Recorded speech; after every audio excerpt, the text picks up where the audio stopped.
सभी क्वेश्चन हमने पहली वीडियो में कर रखे हैं। तो चलिए स्टार्ट करते हैं। किसी गुणोत्तर श्रेणी के प्रथम 3 पदों का योगफल 16 है तथा अगले 3 पदों का योग 128 है, तो गुणोत्तर श्रेणी का प्रथम पद, सार्वनुपात तथा n पदों का योगफल ज्ञात करो। मतलब कौन सी श्रेणी? गुणोत्तर श्रेणी है। पहले 3 पदों का योगफल 16 है और उससे अगले वाले 3 पदों का योग 128 है। तो देखिए, जैसे हमने मान लिया कि श्रेणी का प्रथम पद a, सार्वनुपात r है, तो श्रेणी क्या बनती है आपकी? गुणोत्तर श्रेणी a r स्क्वायर ऐसे चलती है। ar की पावर n-1 ये nवां पद है। तो पहले 3 पद हमने ले लिए, a1 a2 a3 16 है। तो a1 का मान क्या है? a, a2 कितना है? ar और a3 कितना होता है? ar square. इनमें a कॉमन है तो ये एक समीकरण बन गई। अगले 3 पदों का योग 128, तो तीसरे पद से आगे क्या? चौथा पद। तो a4 a5 a16 कितना है? 128। इनके मान रख दो। a4 क्या होता है? ar क्यूब, ar 4 होगा और a6 क्या होगा? ar की पावर 5, 128। इन दोनों में कॉमन, इनमें क्या कॉमन है? ar की पावर 3। तो फिर ये बचेगा यहाँ पर 1 प्लस r और ये r स्क्वायर 128।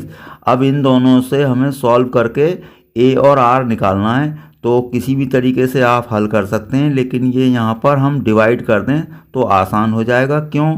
क्योंकि a कैंसिल हो जाएगा और ये पद भी कैंसिल हो जाएगा। तो चलिए समीकरण 1 को 2 से भाग करने पर लिख देते हैं और ये हमने भाग कर दिया। अब आपका ये तो कैंसिल हो जाएगा और ये एक a कैंसिल हो जाएगा।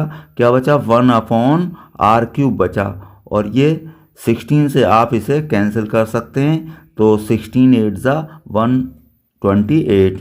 अब इन्हें दोनों तरफ देखिए उल्टा कर लें तो r³ = 8। अब 8 का क्यूब रूट कितना होता है? 2। तो r आपका कितना आ गया? 2 आ जाएगा। तो इस तरीके से r की वैल्यू निकल गई। स्मॉल r का मान यहाँ रख सकते हैं समीकरण 1 में। तो समीकरण 1 में r बराबर 2 रखने पर, तो यहाँ पर हमने r का मान 2 रख दिया है। तो ये तो यहाँ पर 1 था, तो बाकी जगह 2 और 2 का स्क्वायर, तो ये क्या होगा? 1 + 2, 2 का स्क्वायर 4 और ये आपका हो जाएगा 7। तो 16 तो ये इधर चल ही रहा है, तो 16/7 आपका a आ जाएगा। तो a और r निकल गया। अब हमें यहाँ पर पूछा क्या था? प्रथम पद, सार्वनुपात तथा n पदों का योगफल। तो n पदों का योगफल के लिए फॉर्मूला लगा देंगे आप। n पदों का योग क्या होता है? Sn = a r⁻1/r-1। तो a का मान कितना निकला था अभी? 16/7 और ये 2 की पावर n और 2 - 1। अब n तो हम n ही रखेंगे क्योंकि nवां पद निकालना है। और 2 - 1 क्या हो गया? 1। तो ये आंसर आपका बच गया 16/7, 2 की पावर n-1। अगला क्वेश्चन है 15।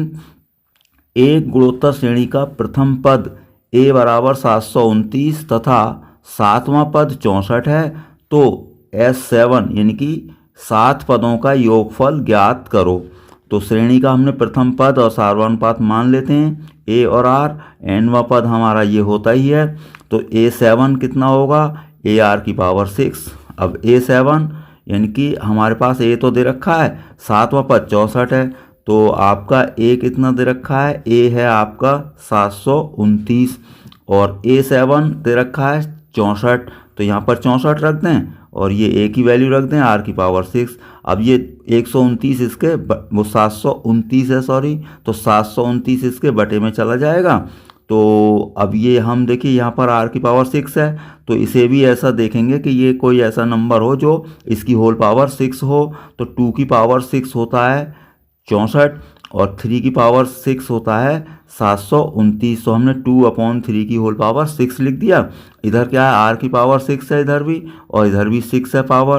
तो हमारे पास पावर सेम है तो बेस सेम हो जाएगा। तो r की वैल्यू कितनी आ गई? 2/3 आ गई। अब हमें Sn बराबर फॉर्मूला होता है भाई, हमारे पास क्या निकालना है? 7 पदों का योग। तो हमने यहाँ पर Sn यानी कि n पदों का योग का फॉर्मूला लिख दिया, a1 - r की पावर n और अपॉन 1 - r। अब देखिए ये 1 - r ये कब लेते हैं? r 1 से छोटा हो, तो यहाँ पर r का मान 1 से छोटा है। अब 1 से बड़ा होता है तो r की पावर n पहले लिखते हैं और ये यहाँ पर r पहले लिखते हैं। तो चलिए अब हमें निकालना है 7 पदों का योग। तो n का मान क्या रखेंगे हम, 7 रख देंगे। तो 7 रख दिया हमने। a 1 माइनस आर की पावर 7 1 माइनस आर। अब ये a तो 729 था, 1 माइनस 2/3 की होल पावर 7 अपॉन में 1 माइनस 2/3। तो देखिए 1 में से 2/3 माइनस करेंगे तो अपॉन में तो 1/3 बचेगा। इसकी 7 पावर कर लें तो ये 128 आएगा अपॉन 21 87 ये आ गया। अब यहाँ पर एलसीएम ले लेंगे हम। तो 3 तो चलिए ऊपर चला जाएगा, यहाँ पर आ गया। और इनका हमने एलसीएम ले लिया तो 2187 माइनस 128 ये यहाँ पर आप माइनस कर देंगे तो ये बचेगा 2059 और अपॉन में ये, अब ये तो पूरा इससे कैंसिल हो गया। तो ये आपका फाइनल आंसर बन गया। चलिए अगला क्वेश्चन लेते हैं। ये है आपका अगला क्वेश्चन 16। एक गुणोत्तर श्रेणी को ज्ञात कीजिए जिसके प्रथम 2 पदों का योगफल -4 है तथा 5वां पद तृतीय पद का 4 गुना है। यानी कि पहले 2 पदों का योग है -4, 5वां पद तीसरे पद का क्या है, 4 गुना। तो चलिए श्रेणी का प्रथम पद ए और सार्वनुपात आर मान लेते हैं। तो श्रेणी कितनी होती है, ये होती है ए आर वगैरह। अब पहले 2 पदों का योग -4, तो यहाँ पर ए कॉमन ले लें तो 1 प्लस आर बचेगा और ये समीकरण नंबर 1 हो गई। अब A5 दे रखा है 5वां पद तीसरे पद का 4 गुना, तो मैंने यहाँ लिख दिया 5वां पद और तीसरे पद का 4 गुना, यानी 4 से गुणा कर दी। अब 5वां पद का फॉर्मूला AR की पावर 4 और ये क्या होता है AR स्क्वायर। A3 है तीसरा पद है, तो देखिए A से A तो कैंसिल हो जाएगा और आर स्क्वायर से 2 पावर यहाँ कैंसिल हो जाएंगी तो क्या बचेगा, आर स्क्वायर इक्वल टू 4। अब इसका स्क्वायर रूट लेंगे जब आप तो आर इक्वल टू हो जाएगा +-2। तो ये आर की वैल्यू आ गई। यदि आर बराबर 2 लें तो समीकरण 1 में आर का मान 2 रख दें। तो समीकरण 1 आपकी ये है, तो आर का मान 2 रख दें हम, तो 1 + 2 और ये -4 है तो ये कितना हो जाएगा 3 इसके अपॉन में आ जाएगा। तो ए की वैल्यू कितनी आ गई, -4/3। अब ए हमारा निकल चुका है और आर हमारा क्या लिया था हमने 2। तो श्रेणी कितनी बन गई, ए आर स्क्वायर डैश डैश। अब ए की वैल्यू रखते जाएंगे और आर की वैल्यू रख देंगे ये यहाँ सभी जगह। तो -4/3 और ये 2 4 8 -8/3, 2 की पावर 2 है 4 होगा, 4 4 16/3 माइनस का, तो ये आपकी श्रेणी बन गई। इसी तरीके से स्मॉल आर की वैल्यू आप -2 ले लें, तो -2 ले करके फिर एक बार और कर दें। तो ये इस तरीके से आपका क्वेश्चन नंबर 16 हो गया। 17 क्वेश्चन में क्या है, यदि किसी गुणोत्तर श्रेणी का 4वां 10वां और 16वां पद क्रमशः x y z हैं तो सिद्ध कीजिए कि x y z गुणोत्तर श्रेणी में हैं। तो पहले चौथा पद 10वां और 16वां पद हम लिख लें और इनके बराबर रख दें, तब हम देखेंगे x y z गुणोत्तर श्रेणी में है कि नहीं है। तो यहाँ पर हमने मान लिया प्रथम पद a तथा सार्वनुपात r, nवां पद का फॉर्मूला ये होता ही है। तो A4 क्या होगा, AR की पावर 3 और A4 देख कितना रखा है, चौथा पद कितना है, x है, तो हमने x रख दिया। तो x की वैल्यू आपकी आ गई AR³ यानी कि AR की पावर 3, समीकरण 1 हो गई। अब 10वां पद क्या है हमारे पास, AR की पावर 9, ये है y दे रखा है उन्होंने, तो 10वां पद का नाम क्या है y और 16वां पद है z। तो 10वां पद AR की पावर 10 = AR की पावर 9, तो इसकी जगह हमने y रख दिया और AR की पावर 9, समीकरण 2। A16 AR की पावर 15 हो गया। अब z इसका मान है क्या, z, तो z = ये। अब हमें x y z किस में, गुणोत्तर श्रेणी में लाने हैं। तो जब 3 संख्याएं गुणोत्तर श्रेणी में होती हैं, अगर x y z, तो क्या होता है y² = xz हम प्रूफ कर दें तो ये गुणोत्तर श्रेणी में हो जाएंगी। तो इसलिए हमने क्या कर लिया, y का स्क्वायर कर लिया। तो y का स्क्वायर किया हमने, AR की पावर 9 तो A² और R की पावर 18, समीकरण नंबर 4 हो गई। अब देखिए x और z यानी कि इन दोनों की हमें गुणा करनी है, तो इसे मल्टीप्लाई कर लिया x × z, AR की पावर 3 AR की पावर 15 मान रख दिए, तो A² हो गया ये, और R की पावर कितना 15 और 3 कितना हो जाएगा आपका 18। तो देखिए समीकरण 4 और 5 से देखें ये दोनों बराबर हैं तो इधर की साइड भी बराबर होगी। तो समीकरण 4 व 5 से वाई स्क्वायर इक्वल टू कितना हो गया एक्स जेड। अतः क्या प्रूफ हो गया एक्स वाई जेड गुणोत्तर श्रेणी में है। अगला क्वेश्चन 18th अनुक्रम 8 88 888 ये क्या है, इसके n पदों का योगफल ज्ञात करना है। तो देखिए ये इंपॉर्टेंट क्वेश्चन है, इसका एक ही मेथड होता है, चाहे आप यहाँ पर 8 88 ऐसे हो, 5 55 इस तरह से हो, 4 44 कुछ भी हो, एक ही टाइप से होगा। पहले हम क्या करते हैं 8 को कॉमन ले लेते हैं, या जो भी होता है या 6 होता जो भी होता उसे हम क्या करेंगे उस नंबर को कॉमन ले लेंगे। तो यहाँ क्या बचेगा 111 और ये 111, ये n पदों तक योग हो रहा है। अब हमेशा क्या करेंगे 9 से हम डिवाइड करेंगे और 9 से मल्टीप्लाई भी करेंगे। तो 9 से ये भाग कर दिया है और 9 से इसे गुणा कर देंगे तो 9 हो जाएगा 99 999, ये आ गए आपके n पदों तक। अब यहाँ पर ये है 9 को किस तरह से लिखेंगे 10 - 1, 99 को 100 - 1, हमेशा ऐसे ही करना है क्वेश्चन। तो 9 इसीलिए हमने बनाया है, तो ये 10 - 1, इसे क्या लिख दिया 100 - 1, इसे 1000 - 1 n पदों तक। अब देखिए हर एक ब्रैकेट में 2 पद हैं। अब पहले पहले पहले पदों की अलग हमने श्रेणी बना दी, 10 100 1000 इनकी n पदों तक अलग, और ये 1 1 1 अलग बना दें।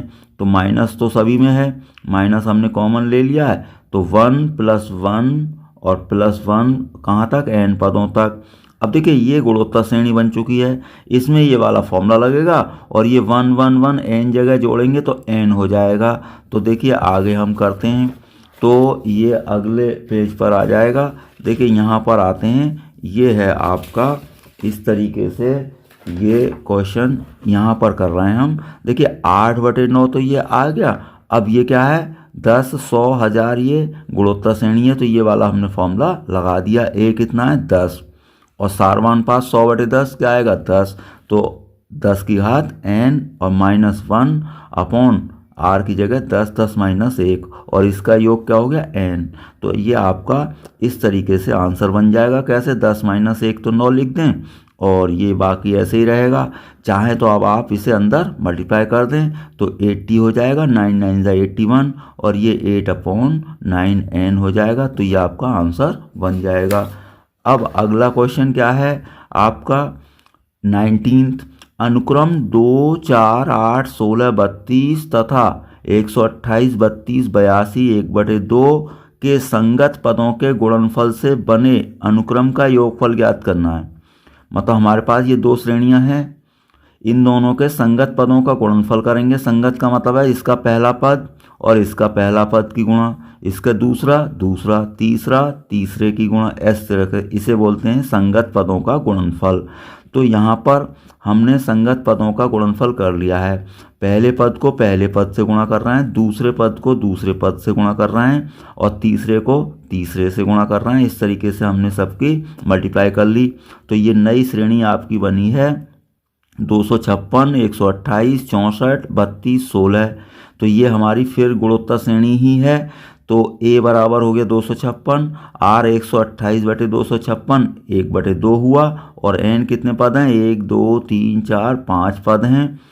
योगफल का फॉर्मूला लगाएंगे, यहाँ पर r 1 से छोटा है तो 1 - r वाला लगेगा। तो SN = a 1 - r की पावर n अपॉन 1 - r। तो इसमें सभी वैल्यू रख दी, a का मान रख दिया, 1 - हाफ की पावर 5 हो जाएगा, 1 - हाफ तो 1 - हाफ तो हाफ बचेगा और ये 2 की घात 5 करेंगे तो 32 हो जाएगा। तो 1/32 इनका हम एलसीएम ले लेंगे, 2 तो ऊपर पहुंच जाएगा तो इनका एलसीएम लेंगे 32 32 - 1 31 बचा। तो आप इसे कैंसिल कर सकते हैं इस तरीके से। चलिए 16 बार, अब ये 16 आ गया, 16 से ये 16 टाइम कैंसिल हो जाएगा तो ये 16 आ गया। तो 16 टाइम ये कैंसिल हो गया और 16 × 31 इनका प्रोडक्ट ये हो गया यानी मल्टीप्लाई। तो ये आपका आंसर बन गया। 20 दिखाओ कि अनुक्रम a ar ar² - ar की पावर n - 1 तथा ये है दूसरा कैपिटल ए आर, इस तरीके से इसके संगत पदों के गुणनफल से बना अनुक्रम गुणोत्तर श्रेणी होती है तथा सारवानुपात ज्ञात करो। तो देखिए पिछला वाला क्वेश्चन ही है, ये दो श्रेणियां दे रखी हैं, इनके संगत पदों का गुणनफल कर लें। अब हमें प्रूफ करना है कि ये नई श्रेणी जो बनेगी वो गुणोत्तर ही होगी। तो चलिए यहाँ पर करके देखते हैं। भाई पहले पद की पहले पद से गुणा, दूसरे की दूसरे से, तीसरे की तीसरे से, ये हमारी नई श्रेणी बन चुकी है।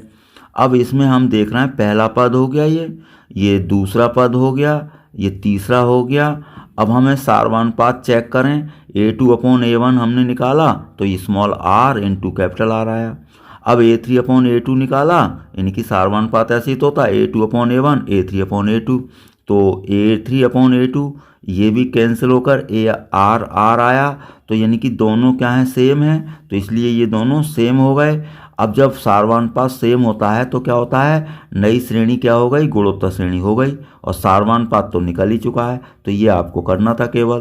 तो ये क्वेश्चन नंबर आपका 20 था। अब 21, ऐसे 4 पद ज्ञात कीजिए जो गुणोत्तर श्रेणी में हों और जिसका तीसरा पद प्रथम पद से 9 अधिक हो तथा दूसरा पद चौथे पद से 18 अधिक हो। कोई बात नहीं, 4 पद हमने मान लिए, ए r square a are cube. अब इसकी कंडीशन देखें क्या है, तीसरा पद प्रथम पद से 9 अधिक, तो तीसरा पद ए आर स्क्वायर, यानी कि ऐसे लिख लें आप A3 A1 से 9 अधिक है, तो A3 = A1 + 9।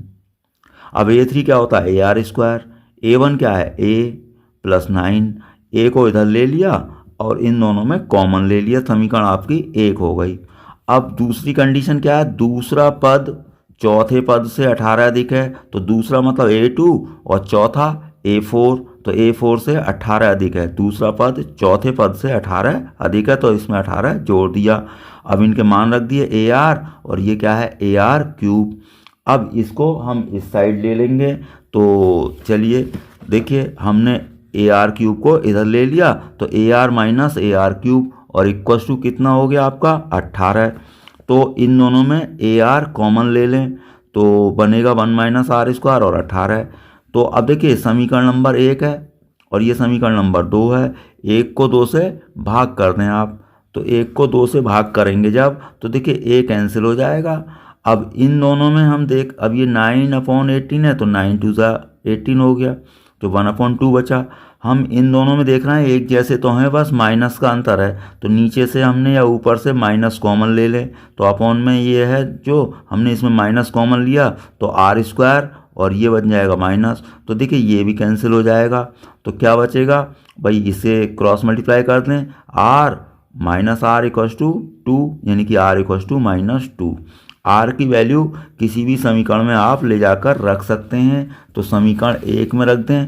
तो देखिए समीकरण 1 क्या है आपकी, ये है R² - 1, तो इसमें R की वैल्यू हमने रख दी AR² यानी -2 का स्क्वायर और -1, तो ये हो गया 4 और 4 - 1 3, तो 3A = 9, 3 × 3 = 9 हो जाएगा। तो A की वैल्यू कितनी आ गई आपकी 3। तो 4 पद क्या थे, AR square AR cube, A का मान रख दिया, R का मान भी रख दिया 3 और -2 का स्क्वायर, ये -2 का क्यूब, तो 3 × 2 = 6। अब 2 का स्क्वायर क्या हो गया 4, 4 × 3 = 12, -2 का क्यूब क्या हो गया -8, तो 8 × 3 = 24 माइनस का।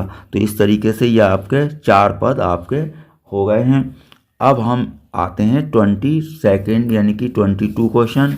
तो 22 में क्या है, यदि किसी गुणोत्तर श्रेणी का P वां Q वां तथा R वां पद क्रमशः A B C हों तो सिद्ध करो कि A की पावर Q - R, B की पावर R - P, C की पावर P - Q = 1। तो हम मान लें मानस श्रेणी का प्रथम पद कैपिटल A, सारवानुपात कैपिटल R, क्योंकि इसमें स्मॉल a आ चुका है तो हमने प्रथम पद को कैपिटल A नाम दे दिया है और इसमें स्मॉल r भी आ चुका है तो सारवानुपात को कैपिटल R मान लें। अब P वां पद AR की पावर P - 1, पीवा पद कितना है, ए है, तो ए की वैल्यू आ गई, a equals to A R की power P minus one, A Q A R की पावर क्यू माइनस वन, तो क्यूवा पद है आपका बी, तो बी निकल गया आपका, B equals to A R की पावर क्यू माइनस वन। अब ये है आरवा पद ए आर, तो इसकी वैल्यू दे रखी है उन्होंने सी, तो सी इक्वस टू, तो तीनों समीकरण बन गई। अब हमें सिद्ध क्या करना है, ये बराबर वन, तो ये बराबर वन लाना है, तो एल एच एस हमने ले ली, ए की power Q minus R, B की power R minus P, C की पावर पी माइनस क्यू। अब देखिए ए बी सी के ये सभी मान यहाँ पर रख देंगे हम, तो यहाँ पर इस तरीके से सभी मान रख दिए हमने। अब होल पावर तो इसकी भी लगेगी, इसकी भी, तो ए की पावर क्यू माइनस आर और आर की power P minus one into Q minus R. ऐसे ही सभी का हमने अलग अलग पावर लगा दी, ए की पावर आर माइनस पी और आर की power Q minus one into whole power की गुणा हो जाती है, तो ये मल्टीप्लाई हो गई। मतलब अब ए की power P minus Q, R की पावर, इन दोनों की भी मल्टीप्लाई होगी पावर की, तो ये पावर की मल्टीप्लाई हो गई। अब देखिए सेम बेस है, गुणा में क्या है, जो सेम बेस है उनकी घातें जुड़ जाएंगी, तो ए की पावर सब जुड़ गई, Q minus R plus R minus P plus P minus Q. अब इसी तरीके से आर वाली सभी पावर जुड़ गई। अब देखिए यहाँ से ध्यान से देखें, ये minus Q plus Q cancel हो गया, माइनस आर प्लस आर ये सब कैंसिल हो गए, तो ए की पावर क्या बचा, जीरो। इनकी सब की मल्टीप्लाई कर लेंगे, जैसे भी आप कर सकते हैं, जैसे P Q P R minus Q minus R ये सब गुणा कर दी, और ये भी आप ध्यान से देखेंगे सभी कैंसिल हो जाएंगी, तो ये भी बची आर की पावर जीरो, ए की पावर जीरो हो गई, ए की पावर जीरो क्या होता है वन, आर की पावर जीरो भी वन, तो आपका वन आंसर आ गया, आर एच एस हो गई। 23 यदि गुणोत्तर श्रेणी का प्रथम पद ए तथा एनवा पद बी है एवं पी एन पदों का गुणनफल हो, मतलब कैपिटल पी क्या है आपका, एन पदों का गुणनफल है, तो सिद्ध करना है P square equal to A B की होल पावर एन। तो सार्वनुपात आपका मान लिया हमने, आर प्रथम पद तो उसने दे ही रखा है, तो एन व पद का फॉर्मूला क्या होता है, a n equal to A R की पावर एन माइनस वन। अब दिया है क्या, एन व पद बी है, तो ए एन इक्वल टू क्या लिख दिया मैंने बी। अब होता है ए एन कितना है, ए आर की पावर एन माइनस वन, तो ए आर की पावर एन माइनस वन का मान क्या हो गया आपका, वी हो गया है, ए आर की पावर एन माइनस वन का मान क्या है, वी। तो ये समीकरण नंबर 1 हो गई, इसका हमें कहीं इस्तेमाल करना होगा तो कर देंगे। अब एन पदों का गुणनफल क्या है, पी, तो सभी पदों की गुणा कर दी, a into a r into a r square, a are की पावर एन माइनस वन, तो ए इंटू ए कितना एन टाइम, तो ए इंटू ए एन बार, और आर जो आर हैं उनकी घातें सब जुड़ गई, इसकी तो वन है, तो one plus two plus three और कहाँ तक एन माइनस वन तक सभी घातें जुड़ गई। ए को एन बार गुणा करेंगे तो ए की पावर तो एन हो गया। अब ये क्या होता है, समांतर श्रेणी से हम जानते हैं 1 से लेकर n माइनस वन पदों का योगफल क्या होता है, N minus one upon two. तो ये आपका फिक्स है, यानी कि 1 से लेकर के कहाँ तक n पदों का योगफल होता है, n संख्याओं का n plus one upon to होता है।